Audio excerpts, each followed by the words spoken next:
Alam mo ba kung sino talaga dapat ang mas pinakamalapit sa'yo? Hindi ang magulang mo, hindi rin ang anak mo, kundi yung taong pinili mong makasama habang buhay. Ang asawa mo.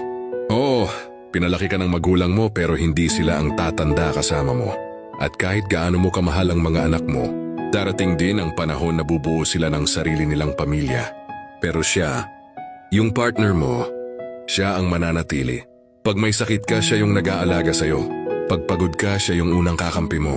At kapag pakiramdam mo gumuho na ang mundo, siya pa rin yung boses na magpapaalala kung bakit ka dapat lumaban.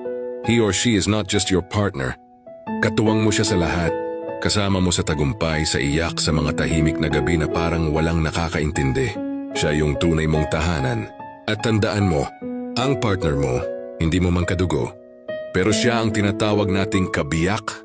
Siya ang better half natin. Siya ang kalahati ng buhay mo. Kaya kung matutunan mong pahalagahan at mahalin siya ng totoo, mas buo kang magiging bilang isang tao.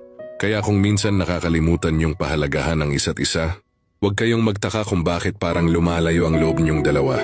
Pero pag natutunan niyong magpatawad, magtiwala, at magrespeto, makikita niyo unti-unting bumabalik ang gaan ng samahan. Ang tunay na pagmamahalan ay hindi kung sino ang tama, kundi pag-uunawaan kahit pareho kayong nasasaktan. At sana mapagtanto mo ito. Hindi laging dugo ang sukatan ng loyalty. Pinsan yung taong pinili mong makasama, siya pa yung tunay na handang sumuporta, magsakripisyo at magmahal ng totoo. Your partner is not a background character. Siya ang backbone ng peace mo, ng buhay mo, ng tahanan mo.